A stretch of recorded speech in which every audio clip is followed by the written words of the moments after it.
வணக்கம் தம்பிகளை. நேற்று பெண்கள் முன்னேற்றம், கல்வியில் சிறந்த பெண்கள் அப்படிங்கிற தலையங்கத்தில் பார்த்தோம். சங்க காலத்தில் ஔவையார், ஒப்பூர் மாசாத்தியார், ஆதிமந்தியார், வெண்ணிக்குயத்தியார், பொன்முடியார், அல்லூர் நன்முல்லையார், நக்கண்ணையார், காக்கைப்பாடினியார், வெள்ளி வீதியார் போன்ற பெண்கள் சிறந்து விளங்கி மேன்மையடைந்தார்கள். அதற்கு பிறகு நம்ம சுதந்திர இந்தியாவிலே முத்துலட்சுமி அம்மையார், மூவாலூர் ராமாமிர்தம், சோபியாஸ்கட்டர், பண்டித ராமாபாய், சாவித்ரிபாய் பூலே, மலாலா இவங்களை பற்றி கொஞ்சம் பார்த்து, இவங்கள்லாம் என்னென்ன பெண் சமுதாயத்துக்கு செய்தார்கள், இவங்க எப்படியெல்லாம் வாழ்க்கையில் உயர்ந்தார்கள், இவர்களைப் போல இன்றைய பெண் சமுதாயம் வாழ்க்கையில் உயர வேண்டும், மிளிர வேண்டும், ஆண்களுக்கு பெண்கள் சமம், உயர்வு தாழ்வில்லை என்று சொல்லி நேற்றைய பாடத்தில் பார்த்தோம். இன்னைக்கு அதை ஒட்டியதாக நமக்கு ஒரு கவிதை பேழை கொடுத்திருக்கு, குடும்ப விளக்கு.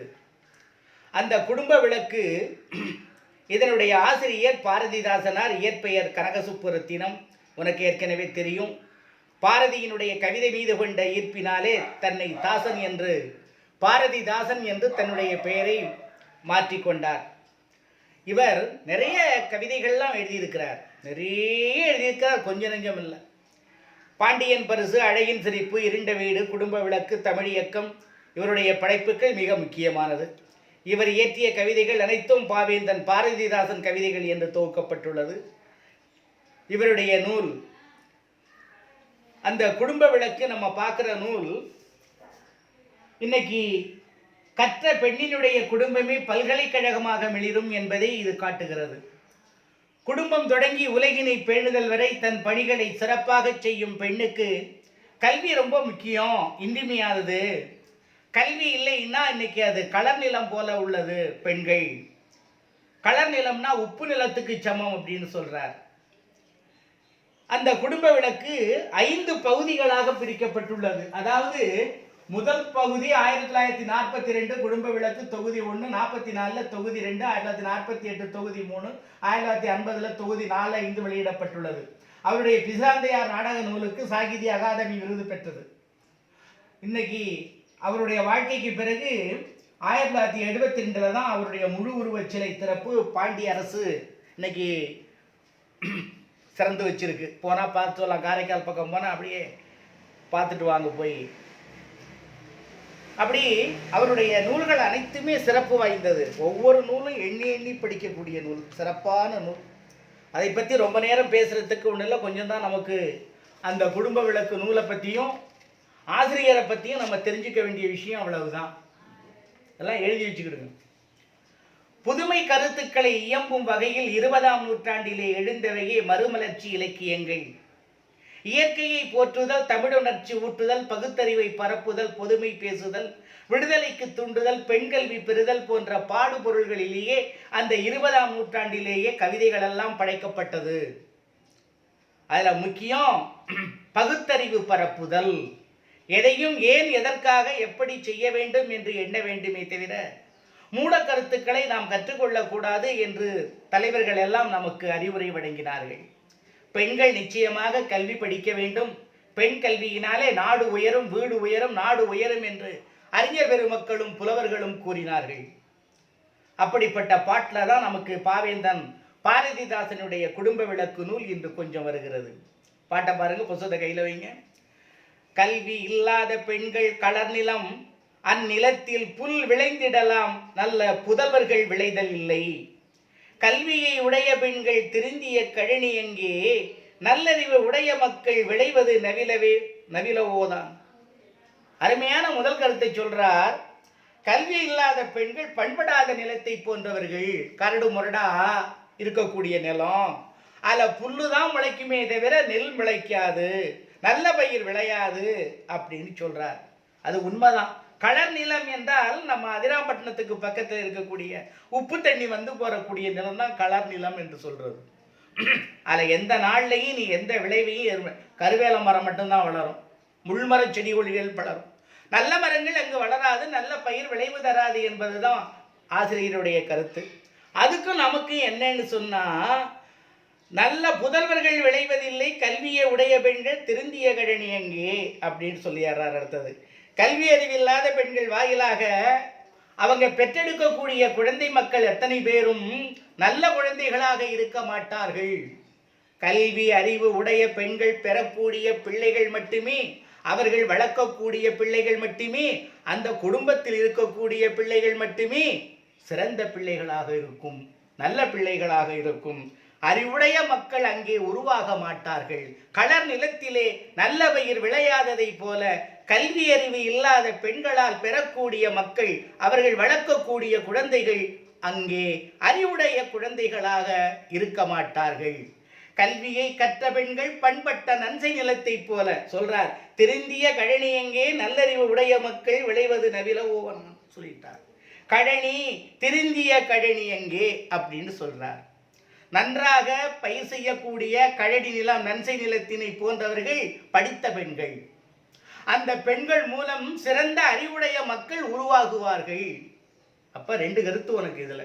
முதல் பாராவில், படிக்காத கல்வி அறிவு இல்லாத பெண்கள் அறிவுடைய பெண் மக்களை பெற்றெடுக்க மாட்டார்கள், அவர்கள் உருவாக்க மாட்டார்கள். நன்சை நிலத்தினை போல நல்ல நிலத்திலே இருக்கக்கூடிய பயிர், நல்ல பயிர் விளைவதைப் போல அந்த படித்த கல்வி அறிவுடைய பெண்களும் நல்ல குழந்தைகளை பெற்றெடுப்பார்கள். வானூர்தி செலுத்தல் வையை மாக்கடல் முழுதும் அளத்தல் ஆன எச்செயலும் ஆண் பெண் அனைவருக்கும் பொதுவே. இன்று நானிலம் ஆடவர்கள் ஆணையால் நலிவடைந்து போனதால் பெண்களுக்கு விடுதலை போனதென்றோ. நல்லா சொல்றார் பாரு. வானூர்தி செலுத்துதல், விண்வெளிக்கு செல்லுதல். வையை மா கடல் முழுதும் வளர்த்தல், உலகத்தையும் அந்த நீளமான ஆழமான அகலமான கடலை அளத்தல், கடலிலே செல்லுதல். மீன்பிடிக்க பிற நாடு கண்டுபிடிப்புக்கு செல்லுதல், கப்பல்ல பயணம் செய்தல், மாலுமியாக இருத்தல், இந்த மாதிரி அந்த கடலை அளத்தல் இருக்கு. எந்த செயலாக இருந்தாலும் ஆன செயல் ஆண் பெண் அனைவருக்கும் பொதுவே. இந்த செயல்கள் எல்லாம் வான ஊர்தியிலே விமானத்திலே பயணம் செய்வதும் கடலிலே கப்பலிலே பயணம் செய்வதும் அது இருபாலருக்கும் பொதுவானவைதான். ஆனால் இன்னைக்கு அது என்னாச்சுன்னு கேட்டீங்கன்னா, நானிலம் ஆடவர்கள் ஆணையால் நலிவடைந்து போனதால் பெண்களுக்கு விடுதலை போனது. நானிலம் உலகம் ஆடவர்கள் ஆணையால், அந்த ஆண்களுடைய கட்டுப்பாட்டினாலே அது நலிந்து போனதுனாலே இன்னைக்கு பெண்களை பறிபோனது. இந்த பாட்டில் அவர் என்ன சொல்றார் கருத்து உனக்குன்னா, ஆகாயத்தில் பயணம் செய்தல், கடலிலே பயணம் செய்தல் ஆண் பெண் இருபாலருக்கும் பொது. ஆனா இன்றைக்கு உலகம் ஆண்கள் கட்டுப்பாட்டில் இருக்கிறதுனால பெண்களுக்கு விடுதலை பறிபோனது. மூணாவது பாட்டு, இந்நாளில் பெண்கட்கெல்லாம் ஏற்பட்ட பணியை நன்கு பொன்னே போல் ஒரு கையாலும் விடுதலை பூணும் செய்கை இன்னொரு மலர் கையாலும் இயற்றுக கல்வி இல்லா மின்னாளை வாழ்வில் என்றும் மின்னாள் என்றே உரைப்பேன் சொல்றார். பெண்களுக்கெல்லாம் ஏற்பட்ட பணியை, இந்த உலகத்தில் பெண்களுக்குள்ள வேலைகளை அவங்க விடுதலைக்கான செயலையும் பெண்களே செய்தல் வேண்டும். நாம் அடிமைப்பட்டுள்ளோம் என்பதை பெண்கள் உணர வேண்டும். அதை உணரணும் முதல்ல. இந்த உலகத்திலே நாம் எல்லாம் அடிமைப்பட்டு, ஆண்களுக்காக அடிமைப்பட்டு வீட்டில் அந்த சமையல் வேலையோடு நாம் கஷ்டப்பட்டுக்கிட்டு இருக்கிறோங்கிறத பெண்கள் உணர வேண்டும். அவங்களுக்காக எல்லாரும் வெளியில் இருக்கிறவங்களே சத்தம் போட்டுக்கிட்டு போராட்டம் பண்ணிக்கிட்டு இருந்தால் நடக்காது. பெண்களே குரல் கொடுக்க வேண்டும். இப்போ ஈவேரா போயிட்டார் அப்படின்னு சொன்னால் அதுக்கு பிறகு இன்னொரு வந்தால் தானப்பா அந்த கொள்கையை எடுத்துக்கிட்டு போவாங்க. ஆனால் இன்னைக்கு அது மாதிரி எல்லாம் யாரும் வரலைன்னா இப்போ பெண்களுடைய முன்னேற்றம், அவருடைய கல்வி அறிவு எல்லாமே தடைப்பட்டு அடங்கி ஒடுங்கி அடிமைகளாக போயிடுவார்கள் இல்லையா? அப்போ அதுக்கான செயலை யார் எடுக்கணும்? நாம் அடிமைப்பட்டுள்ளோம் என்பதை உணர்ந்து விடுதலைக்காக பெண்களே உழைக்க வேண்டும் சொல்றார். பொன்னே போல் ஒரு கையாலும் விடுதலை பூணும் செய்கை இன்னொரு மலர் கையாலும் இயற்றுக. அப்படி அவங்க அதை செய்யலைன்னா என்ன சொல்றார்? மின்னல் போல் ஒளிரும் இயல்புடையாள் மின்னாளை வாழ்வில் என்றும் மின்னாள். ஒளியுடைய பெண்களை, கல்வி அறிவு இல்லாத பெண்களாக இருந்தால் தன் வாழ்விலே அவள் ஒளிர மாட்டாள், அவள் மின்ன மாட்டாள். மின்னாளை வாழ்வில் என்றும் மின்னாள் என்றே உரைப்பேன். அப்ப கல்வி அறிவு இல்லாத பெண்கள் தன்னுடைய வாழ்விலே எப்பவும் ஒளிவிட மாட்டாள் என்றுதான் சொல்வேன் அப்படிங்கிறார். அப்ப இந்த 3வது பாட்டில் என்ன கருத்து உனக்கு இருக்குன்னு கேட்டீங்கன்னா, பெண்கள் தங்களுக்காக தங்களுடைய முன்னேற்றத்திற்காக கொஞ்சம் உழைக்க வேண்டும். கல்வி அறிவு இல்லாத பெண்கள் வாழ்க்கையிலே ஒளிர முடியாது, நிச்சயமாக கல்வி அறிவு வேண்டும், படிங்க அப்படின்னு சொல்றார். 4, சமைப்பதும் வீட்டு வேலை சலிப்பின்றி செயலும் பெண்கள் தமக்கே ஆம் என்று கூறல் சரியில்லை. ஆடவர்கள் நமக்கும் அப்பணிகள் ஏற்கும் என்றென்னும் நன்னாள் காண்போம். சமைப்பது தாழ்வா, இன்பம் சமைக்கின்றார் சமையல் செய்வார். அருமையான பாட்டுப்பா. சமைப்பதும் வீட்டு வேலை சலிப்பின்றி செயலும் பெண்கள் தமக்கே ஆம் என்று கூறல் சரியில்லை. வீட்டில் சமைக்கிறது, வீட்டை கூட்டுறது, இந்த மாதிரி வேலைகள் தான் பெண்களுக்கு உரியது என்று கூறுவது பொருத்தமற்றது.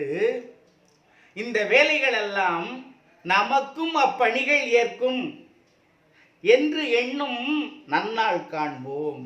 இப்படி இந்த வேலையை நாமளும் ஆண்களும் வீட்டை பெருக்கலாம், தூய்மை செய்யலாம், கழுவலாம், சமைக்கலாம் அப்படிங்கிற எண்ணுகின்ற அந்த நன்னாள் எப்போ வந்துகிட்டே இருக்கு, அதை நம்ம எண்ணணும்.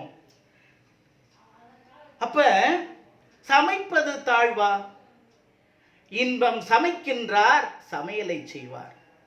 அந்த சமைக்கிறதுங்கிற ஒரு தொழில் தாழ்வான தொழிலா? இல்லையே. அந்த சமைக்கிறவங்க அதில் ஒரு இன்பமும் காண்கின்றார்கள். உணவை மட்டும் அவர்கள் சமைக்கவில்லை, அதற்கு மேலாக உணவுடன் இன்பத்தையும் அல்லவா அவர்கள் சமைக்கின்றார்கள், படைக்கின்றார்கள். அந்த நாள் எப்போ வருது? இப்போ வந்துட்டு. ஆனால் இந்த புத்தகம் எழுதின ஆசிரியர்களுக்கு அதெல்லாம் கொஞ்சம் தெரியலைன்னு தான் சொல்லணும், என்னை பொறுத்தவரையிலையும். இப்போ நகரங்களாக இருக்கட்டும், கிராமங்களாக இருக்கட்டும், நகரத்தை எடுத்துக்குவோம். முதல்ல 2 பேர் கணவன் மனைவி இருவரும் பணியில் இருக்கிறார்கள் என்று சொன்னால், காலையிலே ஆண்கள் முத்தால கூட்டி இந்த கோலம் போடுற வேலை பெண்கள் செய்கிறாங்க. முத்தத்தை பெருக்கிறது, போகிறது, காய்கறி வெட்டுறது, தண்ணி தூக்குறது, பைப்பில் தண்ணி பிடிக்கிறது, இந்த குடும்ப வேலைகளில் ஆண்கள் என்னென்ன செய்யலாமோ எல்லாத்தையும் ஆண்கள் மட்டுமே இப்பொழுது செய்து கொண்டிருக்கிறார்கள். துணி துவைப்பதிலிருந்து சமைப்பதிலிருந்து எல்லா வேலையும் நகரங்களில் 2 பேர் வேலைக்கு போகிற குடும்பங்களில் ஆண்கள் அதிகமாகவும் பெண்கள் குறைவாகவும் தான். ஏன்னா அந்த 2 பேரும் வேலைக்கு போகணுங்கிறது ஒரு கட்டாயம். 2வது பெண்கள் கொஞ்சம் முடியாமல் இருப்பாங்க. அதனால் ஆண்களால் முடிஞ்ச வேலை இப்போ செஞ்சுக்கிட்டு தான் இருக்கிறாங்க, செய்யாமையெல்லாம் இல்லை. அதெல்லாம் மாறி போச்சு சமுதாயம். ஆண்கள் என்பவர்கள் விஷயாதி புரிஞ்சுக்கிட்டாங்க. இன்னைக்கு அம்மா வீட்டுக்கு வேலைக்கு இன்னைக்கு போகல, லீவ் போடலன்னா சம்பளம் போயிடுமேங்கிற கவலை வேறு அவருக்கு வந்துடும் இல்லை. அதனால் காலையில் எழுந்திரிச்சு கிடுக்கிட்டு அவர் செய்ய வேண்டிய வேலையெல்லாம் செஞ்சுட்டு அவருக்கு அந்த அம்மாவுக்கு வேலை கொஞ்சம் குறைச்சலாக தான் கொடுக்குறாரு. ஆக 2 பேரும் வேலை செய்கிறாங்க, 2 பேரும் பணிக்கு போகிறாங்க. சில இடங்களில் அவர் வீட்டில் இருக்கிறார், அம்மா பணிக்கு போகிறார். அந்த மாதிரி இடங்கள்லையும் அவர் அதிகப்படியான வேலைகளை இப்பொழுது செய்து கொண்டு இருக்கிறார்கள். கிராமங்களாக இருந்து கூட்டு குடும்பமாக இருந்தால் யாரோ ஒருத்தர் இப்படியெல்லாம் பார்த்துக்கிட்டு இருப்பாங்க. அப்படி இல்லை, நகரங்களில் இப்பொழுது 2 பேர் இருக்கிற குடும்பத்தில் ஆண்கள் மட்டுமே அதிகமாக செய்கிறார்கள். அதில் ஒன்றும் வருத்தமும் இல்லை, அது தப்பும் இல்லை, அது செய்ய வேண்டியது தான். ஏன்னா யாரும் அடிமையோ அல்ல சமத்தில் குறைவோ இல்லை. குடும்ப வேலை தானே, நம்ம வீட்டு வேலையை நம்ம செய்கிறதுல என்ன தப்பு இருக்குது? அந்த எண்ணம் வரணும் ஆண்களுக்கு. ஆனால் இன்னொன்று, யாரும் வருத்தப்படக்கூடாது. அந்த பெண்கள் சாம்பார் குழம்பெல்லாம் வைக்கிறத விட ஆண்களே வைக்கிறவது கொஞ்சம் சுவையாக தானே இருக்குது, கொஞ்சம் நல்லா தானே இருக்குது. அதனால் ஆண்களே வச்சிட்டா தான் என்ன, சமைச்சிட்டா தான் என்ன, ஏன் அவங்க தான் சமைக்கணும்னு ஏன் சொல்லணும்? தெரியலை. அது மாதிரி அந்த வேலைகளையெல்லாம் ஆண்கள் செய்கிறது நல்லதே, நல்லதாகவே எடுத்துக்கொள்ள வேண்டும். அப்போ தான் அந்த பெண்கள் சமுதாயம் நாம் நன்றாக இருக்கிறோங்கிற எண்ணம் அவங்க மனசுக்குள்ளே வரும். என்று எண்ணும் நன்னாள் காண்போம். சமைப்பது தாழ்வா? இல்லை. இன்பம் சமைக்கின்றார் சமையல் செய்வார். சமையல் செய்கின்றவர் வேறு இன்பத்தையும் கூட சமைக்கின்றார். உணவினை ஆக்கல் மக்களுக்கு உயிராக்கல் என்றோ, வாழ்வு பணத்தினால் என்று வில் வாழ் படைப்பினால் காண்பதென்று படையினால் காண்பதென்று தணலினை அடிப்பிலிட்டு தாழியில் சுவையை இட்டே அணிந்திருந்திட்டார் உள்ளது. அணிந்து பக்கத்தில் இருந்திட்டார், இருந்து இடுதல். ஆமாம், உள்ளத்து அன்பிட்ட உணவாய் வாழ்வோம். இந்த பாட்டு ஒரு அருமையான பாட்டுப்பா. உணவினை ஆக்கல் மக்களுக்கு உயிராக்கல். உணவை சமைச்சு தருவது என்பது உயிரை உருவாக்குவது, ஒருத்தருக்கு உயிரை கொடுப்பது போல. உயிர் இருக்கு, சமைக்க தெரியல, அரிசி இருக்கு, ஜாமா இருக்குன்னா என்னப்பா பண்றது, உயிர் போடுமே. அப்ப உணவினை ஆக்கல் மக்களுக்கு உயிராக்கல். வாழ்வு பணத்தினால் என்று. அருமையான கேள்வி பாரு. இந்த உலகத்துல வாழ்றது பணத்தினாலயா? பணம் என்னையா பண்ணும்? பணம் தேவையில்லை. பணம் வச்சிருக்கிறவன் எங்கேயா நிம்மதியா இருக்கிறான்? அவன் தான் தன்னுடைய வாழ்நாளை எண்ணி எண்ணி இந்த பணத்தை என்ன பண்றது என்ன பண்றது என்ன பண்றதுன்னு எண்ணி பேயா பிடிச்சி அலைகிறானையா. அவனுக்கு ஏதியா நிம்மதி? இன்னைக்கு பார்த்தீங்கன்னா இந்த கொரோனா நோய் வந்ததுக்கு பிறகு இறக்கிறவருடைய எண்ணிக்கையை பாரு. யார் இறந்து கொண்டிருக்கிறார்கள்? கழனியிலே வேலை செய்து கொண்டிருக்கின்ற உழைப்பாளியா இறந்து கொண்டிருக்கிறான்? இல்லவே இல்லை. குளிர்சாதன வசதிகளோடு இருக்கக்கூடிய பெரியவர்கள் தான் இன்னைக்கு இறந்து கொண்டிருக்கிறார்கள். கொஞ்சம் கூட வேலை செய்யாம அந்த குளுமையான தோற்றத்தில் உடல் உழைப்பே இல்லாமல் சும்மா சாப்பிட்டுக்கிட்டே இருக்கிறவங்களுக்கு தான் எதிர்ப்பு சக்தி இல்லை. அவங்கள தான் அந்த நோய் தாக்கணுன்னே இறந்துடுறாங்க. நல்ல வயலில் வெட்டி வேர்வை வர உழைக்கின்றவர்களுக்குன்னு அந்த நோய் வரவே இல்லையே. இதுக்கு கிழக்க பார்த்தீங்கன்னா உழைக்கிற மக்கள் இருக்கிற ஊரில் ஒருத்தர் கூட இறப்பில் அந்த நோய் அண்டவே இல்லையே. உழைப்பாளிக்கு வரவே இல்லையே. ஏன்? அவங்ககிட்ட எதிர்ப்பு சக்தி அதிகமாக இருக்கு. அதை சொல்கிறான் பாரு. பணத்தினால் என்று. இந்த உலகத்தில் வாழ்றது பணத்தினால் அல்ல, வில் வாழ் படையினால் காண்பதென்று. உலகத்தில் வாழுகின்ற பொழுது படைக்கருவிகள், கூர்மையான கருவிகளை வச்சுக்கிட்டு வாழ்றமே, அதுதான் வாழ்க்கையா அப்படின்னா அதுவும் இல்லை. பணத்தை, வீடு கொண்ட பணத்தை வச்சுக்கிட்டு இருக்கிறதும் குடும்ப வாழ்க்கை அல்ல. கூர்மையான கருவிகளை வைத்துக் கொண்டு வாழ்வதும் குடும்ப வாழ்க்கை அல்ல. அப்ப குடும்ப வாழ்க்கைன்னா என்னையா சொல்றார் பாரு. தணலினை அடிப்பில் இட்டு தாழியில் சுவையை இட்டே. அடுப்பில் வச்சு எண்ணெய் சட்டியை வச்சு சமையலை பண்ணி சுவையோடு இறக்கி வச்சு, அடுத்த வரிய பாரு, அது ரொம்ப முக்கியமான பேர் வேறு. அணிந்திருந்து இட்டார் உள்ளத்து அன்பிட்ட உணவால் வாழ்வோம். அணிது பக்கத்திலே இருந்து, இட்டார் சாப்பாட்டை வழங்குறது, உள்ளத்து அன்பிட்ட உணவால் வாழ்வோம் அப்படின்ட்டா. அதாவது சமையல் பண்ணிட்டு குடும்பத்தில் இருக்கிறவங்களுக்கு சோறு போடுற போது, உணவை வழங்குற பொழுது கிட்டக்கவே இருந்து நின்று, இன்னும் கொஞ்சம் சாப்பிடுங்க, குழம்பு நல்லா இருக்கா, இன்னும் கொஞ்சம் தொட்டுக்க வைக்கிறேன், இன்னும் கொஞ்சம் சோறு வைக்கிறேன், கொஞ்சம் சாம்பார் ஊற்றுறேன், கொஞ்சம் ரசம் வைக்கிறேன், அது நல்லா இருக்குது, இதை கொஞ்சம் சாப்பிடுங்க, அதை சாப்பிடுங்க அப்படின்னு சொல்லி குழந்தைகளுக்கும் பெரியோர்களுக்கும் மாமனாருக்கும் மாமியாருக்கும் கணவனுக்கும் உணவு போடணும்னு பாரதிதாசன் சொல்கிறார். இப்போ சில இடங்களில் அப்படி இருக்குது, ஆனால் சில இடங்களில் அப்படி இல்லை. மேஜை மேலே கொண்டாந்து எல்லாத்தையும் வச்சுட்டு போட்டு சாப்பிடு நீ அப்படின்னு சொல்லிட்டு போய் டிவிக்கு முன்னால் அம்மா உட்காந்துடுறாங்க. இவரை எதையோ விரும்பி போட்டு முடிஞ்சதை சாப்பிட்டு தள்ளி வச்சுட்டு இவரை கிட்ட போயிடுறார். இங்கே பாரதிதாசனுடைய கருத்துப்படி தாழியில் சுவையை இட்டே அணிமையில் பக்கத்தில் இருந்து இட்டார் வழங்குதல் உள்ளத்து. அந்த அருகிலே இருந்து அந்த சமத்த சாப்பாட்டையெல்லாம் அன்போடு பரிமாறணும். அன்பிட்ட உணவால் வாழ்வோம். ரொம்ப முக்கியம் பாரு. இந்த காலத்து பெண்களுக்கு இது ரொம்ப முக்கியம்.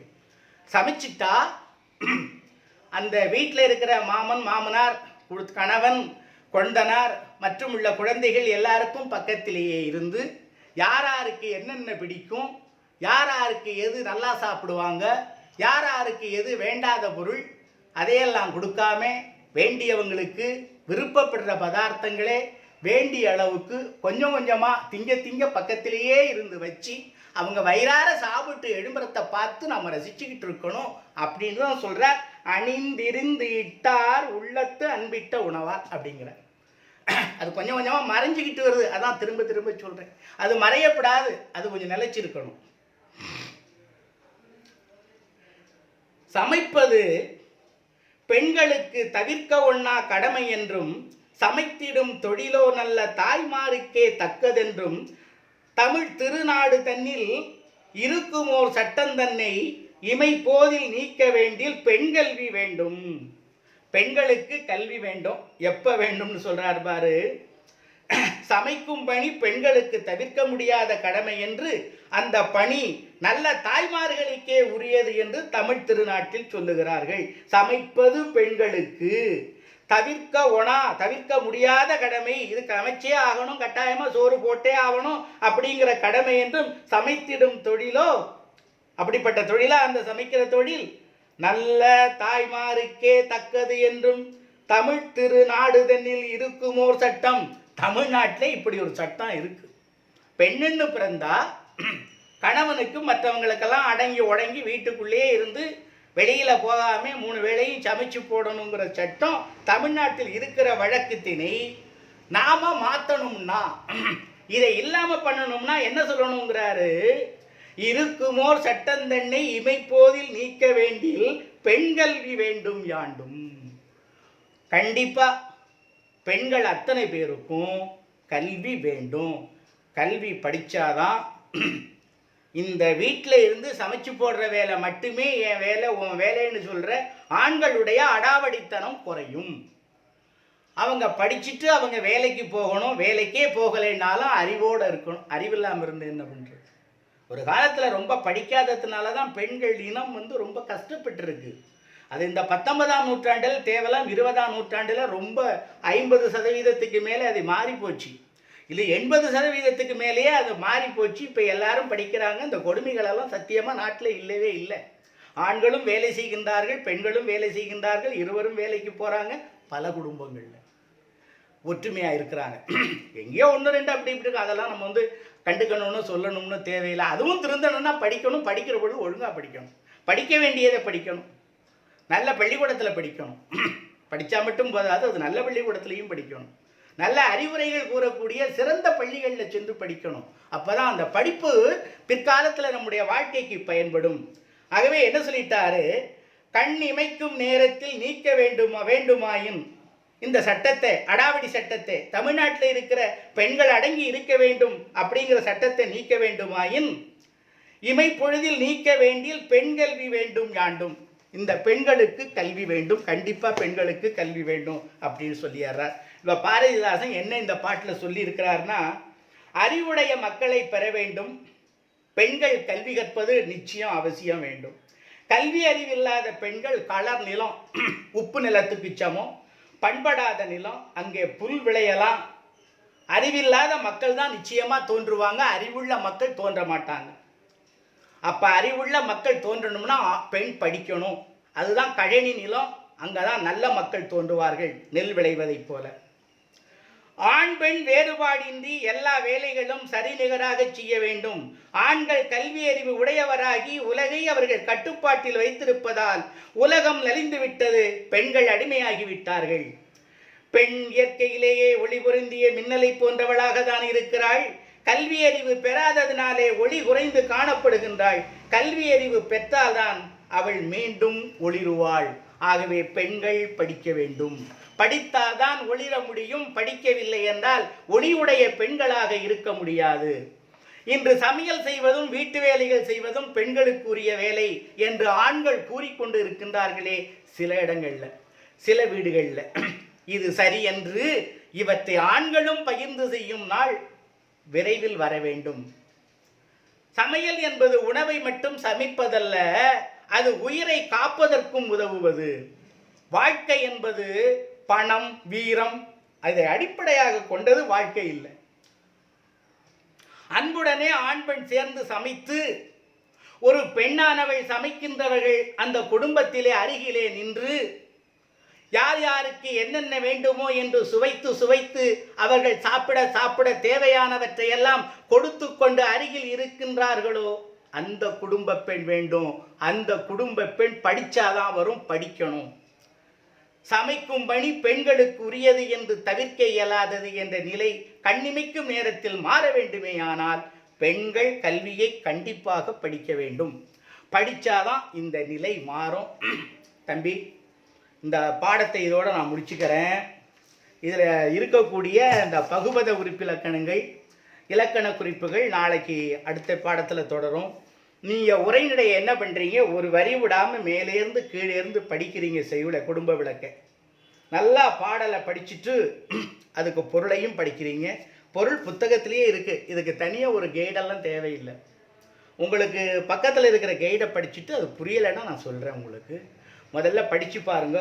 படித்து பார்த்துட்டு கேள்விகளுக்கு பதில் நான் தருவேன். அந்த கேள்விகளுக்கு பதில் கொடுக்கறத படிக்கலாம். அருமையான பாட்டு, எல்லாரும் வீட்டில் படிங்க.